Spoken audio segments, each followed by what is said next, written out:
Good morning student. Online classes में आपका हार्दिक अभिनंदन। BA BEd, BSc BEd, 4th year integrated course gender school and society, लैंगिक संवेदीकरण में वर्तमान मुद्दे और चुनौतियां, ये आप पाठ पढ़ रहे हैं। तो लैंगिक रूढ़िवादिता को जानना आवश्यक है। फिर हम इन मुद्दों की ओर चलेंगे।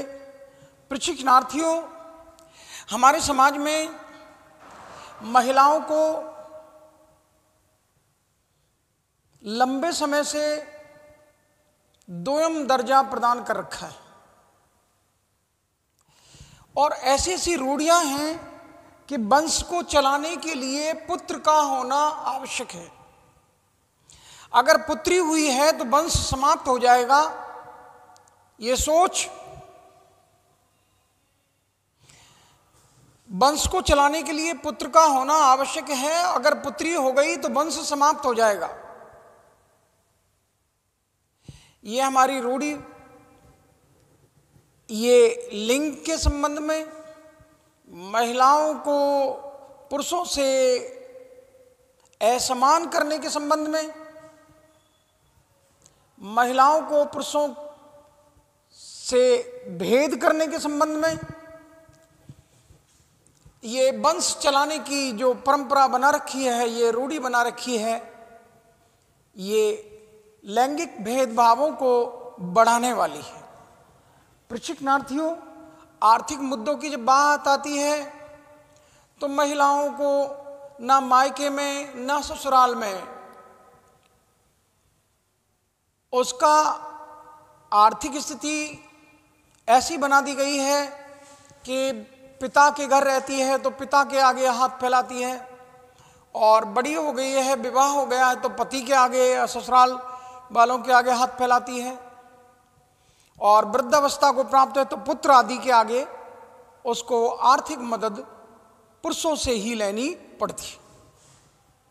सामाजिक रीति रिवाज हो, सामाजिक कोई परंपराएं हो, तो महिलाओं को सामाजिक निर्णयों में कोई महत्वपूर्ण भूमिका नहीं दी जाती। उनको माना जाता है कि वो परिवार के घर के काम करती हैं, अच्छे ढंग से कर लेंगी। उनको बाहर सामाजिक कार्यों में कोई सहभागिता प्रदान नहीं की जाती है। धार्मिक धर्म, मैं समझता हूं महिलाओं के लिए या महिलाओं के साथ होने वाले भेदभाव को बनाए रखने में या बढ़ाने में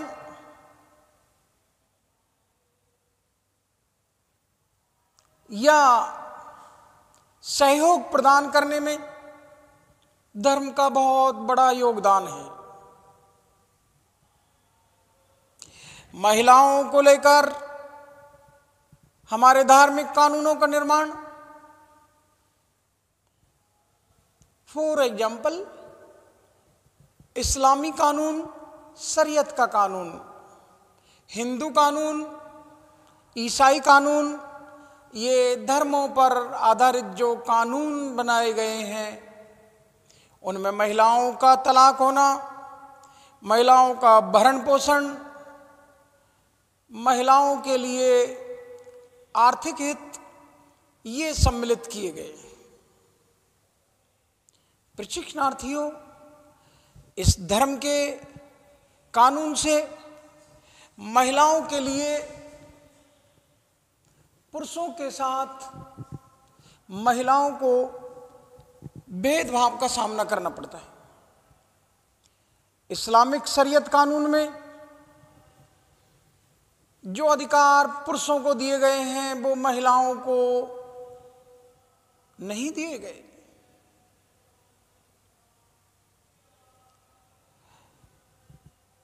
पुरुष तलाक दे सकता है, इस्लामिक कानून शरीयत के अनुसार महिलाओं को तलाक देने का अधिकार नहीं है।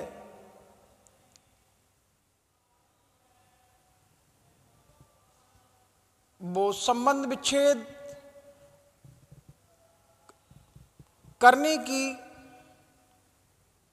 अधिकारिणी कानूनों के अनुसार, धार्मिक कानूनों के अनुसार नहीं। प्रशिक्षणार्थियों, ऐसी मान्यताएं हैं, ऐसी रूढ़ियां हैं लिंग को लेकर कि महिलाएं, वो पुरुष पुत्र माँ बाप को अगर जीवित पुत्र के दर्शन हो जाएं तो वो स्वर्ग के समान है, स्वर्ग में ले जाएगा। पुत्र उनके लिए, उनके पूर्वजों के लिए मुक्ति का द्वार है, उनके पूर्वजों को मोक्ष प्राप्ति करवाएगा, मुक्ति दिलवाएगा। ये रूढ़ियां, पुत्र पिंडदान करेगा, पुत्र ही अंतिम संस्कार करेगा, पुत्र पूर्वजों को मुक्ति दिलाएगा, और क्योंकि कन्याएं तो पराया धन होती हैं। ये मान्यताएं हैं कि कन्याएं पराया धन है, वो पराया धन है, उनको शिक्षा प्रदान करने से क्या फायदा। अगर वो डॉक्टर, इंजीनियर और एडवोकेट बना दी गई, अगर वो बैंक कर्मी और शिक्षा कर्मी और चिकित्सा कर्मी बना दी गई, तो वो सारी की सारी शिक्षा को, चिकित्सा को और जो संपत्ति अर्जित की है उसको ससुराल ले जाएंगी। हमारे लिए क्या लाभ होगा।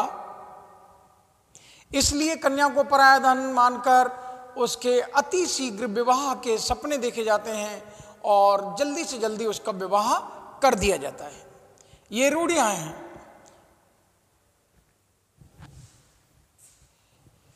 बाल विवाह कर दिया जाता है, छोटी उम्र में ही उसका विवाह कर दिया जाता है।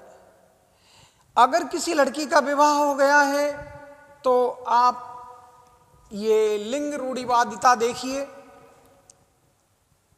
घर में बेटी के जन्म के समय मातम और बेटे के जन्म के समय जश्न का माहौल होता है। उत्तर भारत में थालियां बजाई जाती हैं, मिठाइयां बांटी जाती हैं पुत्र के जन्म के, और बेटी के जन्म के उपलक्ष्य में घर में मायूसी और सन्नाटा, मातम छा जाता है। यहां एक बहुत बड़ी बात लेखक ने, विद्वान ने कही है कि अगर किसी स्त्री के बाल बच्चे नहीं होते हैं तो लिंग रूढ़िवादिता को देखिएगा, उसके लिए बांझ शब्द का प्रयोग किया जाता है। चाहे कमी पुरुष की हो, उसके लिए समाज पर्दा ढक देता है, उस पर पर्दा डाल देता है। उसके लिए ऐसे बांझ जैसे शब्दों का प्रयोग नहीं किया जाता। प्रशिक्षणार्थियों, अधिकार और कर्तव्यों पर चर्चा करते हैं। महिलाओं के अधिकार और कर्तव्यों की चर्चा के लिए मैं आपको ले चलता हूं। प्रशिक्षणार्थियों, उनको ना आर्थिक अधिकार हैं, ना सामाजिक अधिकार हैं, ना राजनीतिक अधिकार हैं, ना धार्मिक अधिकार हैं, ना पारिवारिक अधिकार हैं। उनके लिए ना शैक्षिक अधिकार हैं, ना स्वास्थ्य के अधिकार हैं, ना धन कमाने के अधिकार हैं। उनके लिए सिर्फ कर्तव्यों का निर्वाह करने के लिए बाध्यता की गई है। उनको अधिक से अधिक मात्रा में कर्तव्यों का पालन करना है। अधिकार उनके लिए नाम मात्र के प्रदान किए गए हैं। चिट्ठी पत्री लिखना, घर गृहस्थी को चलाना, घर की सजावट करना, घर की साफ सफाई करना, या बच्चों की देखभाल करना, या बच्चों के पालन पोषण और परवरिश करना, घर गृहस्थी की जिम्मेदारियां संभालना ही उसके कर्तव्य निर्धारित कर दिए गए हैं।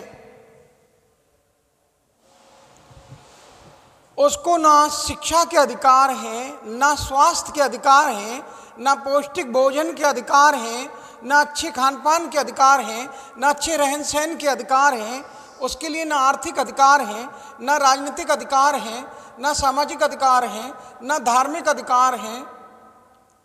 अंतिम संस्कार तक का अधिकार उससे छीन लिया गया।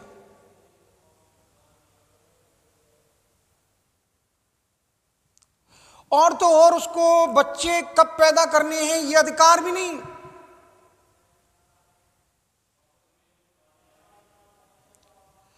ये मापदंड भी पुरुष ही तय करेगा, कब बच्चे पैदा करने हैं, कितने बच्चे पैदा करने हैं, और उसमें दबाव और कि लड़का ही होना चाहिए ये, और प्रेशर देख लीजिए। अधिकार नाम मात्र के दिए गए हैं, अर्थात दोनों के अधिकार और कर्तव्यों में यह अंतर स्पष्ट रूप से देखा जा सकता है कि पुरुषों को अधिकार अधिक हैं, महिलाओं को कर्तव्य अधिक हैं। वो पुरुषों से अधिक कार्य भी करती है, घर में भी करती है, तो वो पुरुषों से अधिक सारा दिन बच्चों की देखभाल करना, घर गृहस्थी को संभालना, घर की सजावट करना और भोजन तैयार करना, वस्त्र आदियों को धोना, घर की साफ सफाई करना, घर की वस्तुओं को उचित ढंग से, उचित तरीके से करीने के साथ लगाना,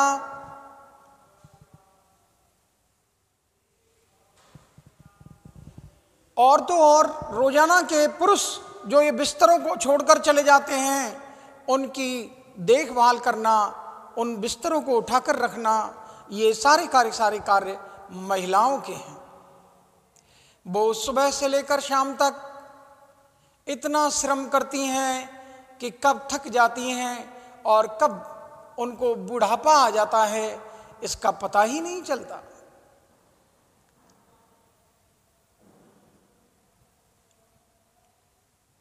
उनसे उनका पौष्टिक आहार छीन लिया, ये अधिकार भी नहीं दिया, उचित खान पान का अधिकार नहीं, अच्छे वस्त्र पहनने का अधिकार नहीं, तो उससे उनका मानसिक, शारीरिक ये क्षति भी उनको हो जाती है। जैसा कि मैं बता चुका हूं आपको, हमारे देश में 70% जो महिलाएं हैं उनके लिए अल्प रक्तता, खून की कमी की शिकार हैं। 25% महिलाएं खून की कमी से प्रसव के दौरान दम तोड़ देती हैं।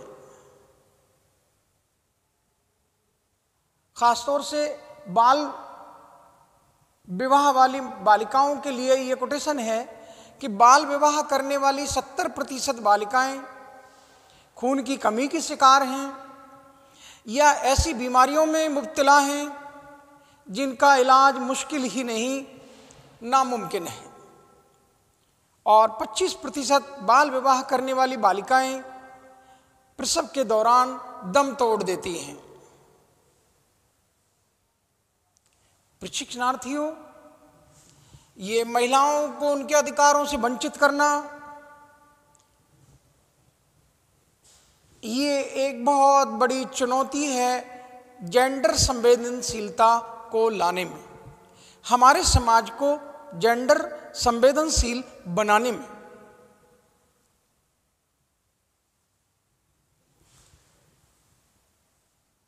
उसको इतने अधिकारों से वंचित कर दिया गया कि उसका कोख पर भी अधिकार नहीं है। पुरुष के ही मापदंडों पर उसको कोख निर्धारित कर, परिवार निर्धारित करता है, समाज के लोग निर्धारित करते हैं और सरकार निर्धारित करती है कितने बच्चे पैदा करने हैं। समाज निर्धारित कर रहा है, सरकार निर्धारित कर रही है और परिवार के लोग निर्धारित कर रहे हैं कि महिला को कब बच्चे पैदा करने हैं, कितने बच्चे पैदा करने हैं और लड़का ही होना चाहिए। ये पूर्व निर्धारित किया जाता है पुरुष के द्वारा। महिला को यह अधिकार नहीं कि वो जब उसकी इच्छा हो वो बच्चा पैदा करे, उसकी इच्छा नहीं है वो बच्चा पैदा ना करे।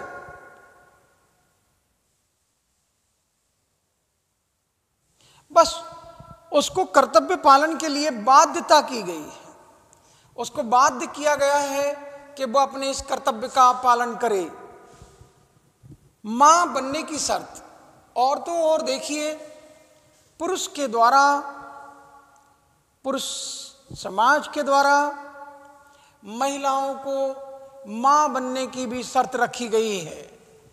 देखिए मां बनने की शर्त क्या है। प्रशिक्षणार्थियों, मां बनने के लिए महिला का शादीशुदा होना आवश्यक है।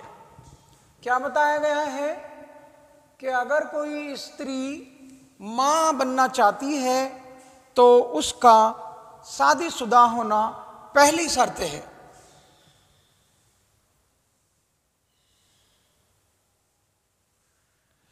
कोई विधवा, कोई तलाकशुदा या कुंवारी महिला को मां बनने का हमारे पुरुष प्रधान समाज में, हमारे इस संस्कृति में स्वीकार नहीं है।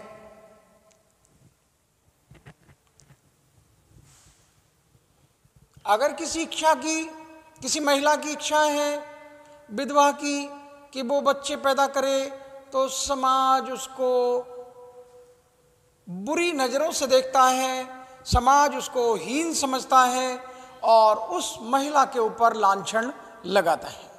कोई विधवा है, कोई तलाकशुदा है या कोई कुंवारी महिला है और वो मां बनने की इच्छा रखती है, तो उसके लिए मां बनने का अधिकार समाज के द्वारा नहीं दिया गया।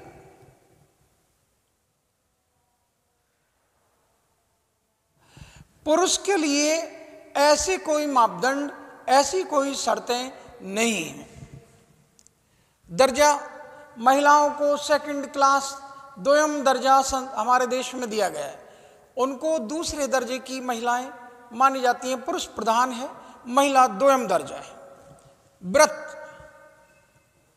हमारे जितने भी 30 त्योहार हैं, चाहे वो करवा चौथ हो या तिलवा चौथ हो, जितने भी धार्मिक व्रतों का आयोजन किया जाता है वो महिलाओं के द्वारा ही किया जाता है। पुरुषों के द्वारा कोई व्रत धारण नहीं किए जाते कि किसी पुरुष के द्वारा किसी महिला की लिए लंबी उम्र के लिए या महिला के स्वास्थ्य के लिए कोई व्रत रखा गया हो, ऐसा हमारे समाज में नहीं है। पुरुषों के द्वारा कोई व्रत नहीं रखे जाते, सारे व्रत रखे जाते हैं महिलाओं के द्वारा, सारे उपवास रखे जाते हैं महिलाओं के द्वारा। तो इस बाध्यता से महिला और पुरुष के बीच में ये भेदभाव बना हुआ है व्रतों के माध्यम से। व्रत रखने के लिए बाध्य किया गया है महिलाओं को। वो अपने पति की लंबी उम्र की आरजू को लेकर, लंबी उम्र की आरजू को लेकर व्रत धारण कर रही हैं। क्या पति का नैतिक कर्तव्य नहीं बनता कि वो अपनी पत्नी की लंबी उम्र और उसके स्वास्थ्य के लिए व्रत रखे? ये करवा चौथ का व्रत वो सुहागिनों के द्वारा और कुंवारी बालिकाओं के द्वारा भी अच्छे सुहाग के लिए, अच्छे पति की चाहना के लिए हमारे देश में व्रत रखे जाते हैं। प्रशिक्षणार्थियों, इन व्रतों को रखने के पीछे ये हमारी रूढ़िवादिता ही है। अगला पॉइंट, सुहाग चिन्ह। महिलाओं के लिए सुहाग की निशानियां बना दी गई हैं, सुहाग के चिन्ह बना दिए गए हैं। मंगलसूत्र है, पैरों में पाजेब हैं या पैरों के बिछुआ हैं, मैं नहीं जानता कौन कौन से आभूषण हैं, उन चूड़ियां हैं, कंगन है, मांग का भरना है, सिंदूर का भरना है। ये सब महिलाओं के सुहाग की निशानी है कि ये महिला किसी पुरुष की अमानत है। ये निशानियां हैं। किसी महिला ने सिंदूर या मांग भर रखी है, मंगलसूत्र धारण कर रखा है, पैरों में कोई जो पहनने का आभूषण है वो पहन रखा है, जो भी आप नाम लेते हो, बिछुआ, चुटका, चुटकी, मैं नहीं जानता, आप ले लीजिए। पैरों के आभूषण से, हाथों की चूड़ियों से, गले के मंगलसूत्र से और इन आभूषणों से और मांग भरी होने से ये पहचान में आ जाती है महिला कि ये महिला किसी पुरुष की अमानत है। अब वो अपनी इच्छा से किसी पर पुरुष से कोई भी संबंध स्थापित नहीं कर सकती।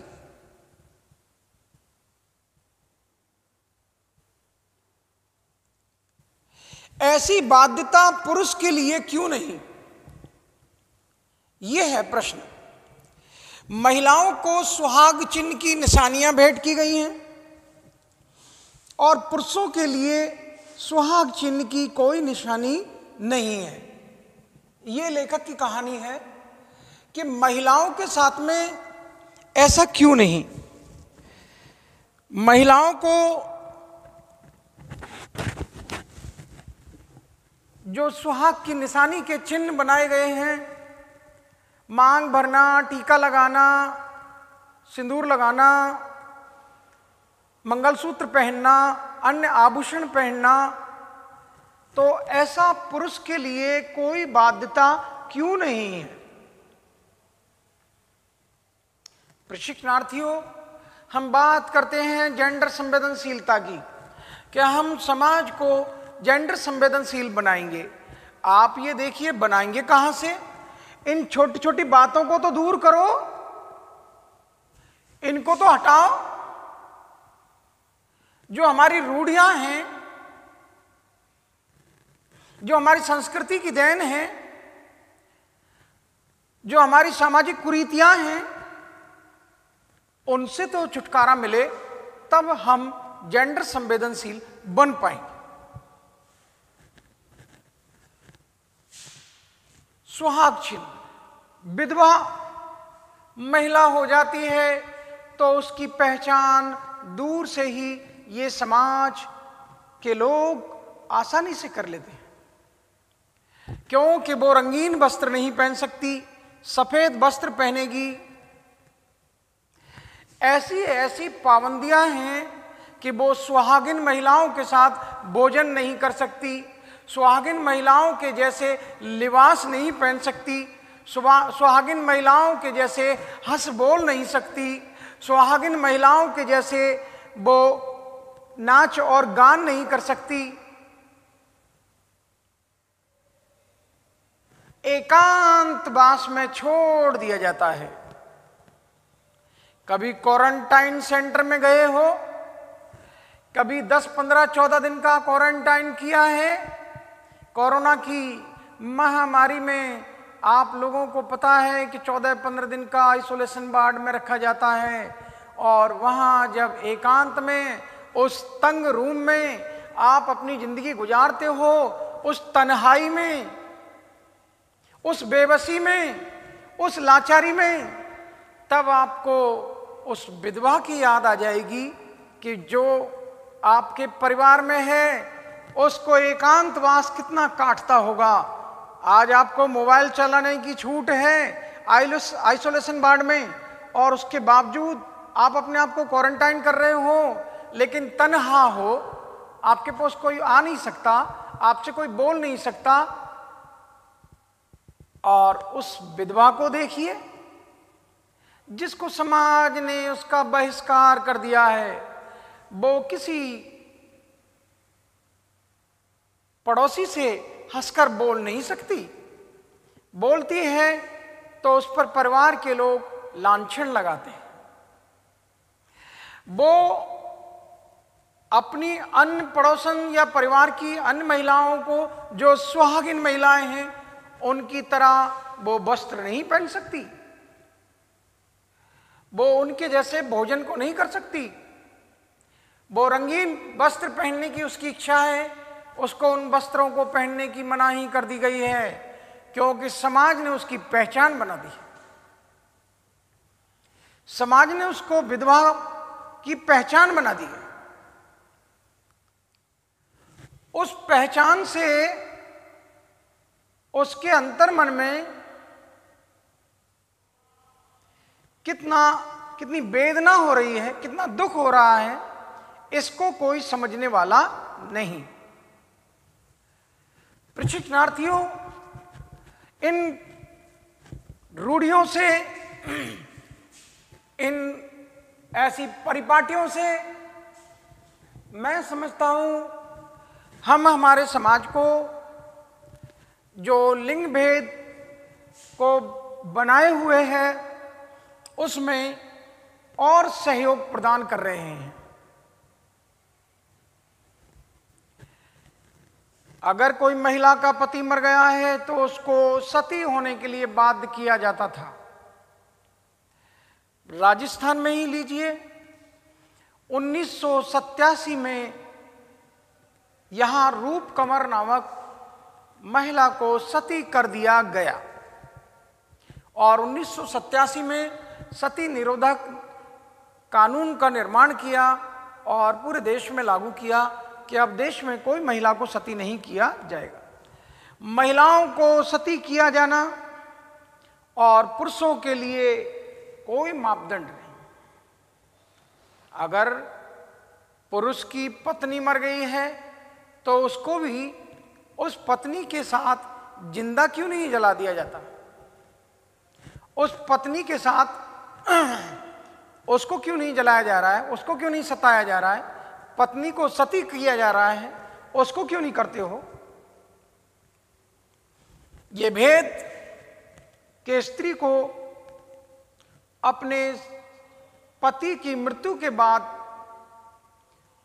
उसका जीवन बेकार है, उसका जीवन सिर्फ उसके पति से है, उसके पति के ना रहते हुए उसका जीना बेकार है, वो अब किसी कार्य की नहीं, इसलिए अब उसको सती हो जाना चाहिए।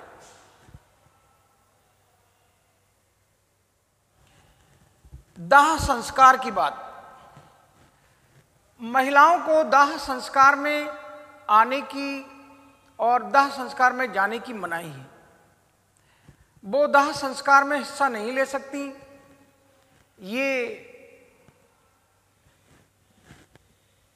हमारे समाज में, हमारे भारतीय समाज में दाह संस्कार की जो रस्म है हिंदू संस्कृति के अंतर्गत, उसमें महिलाओं को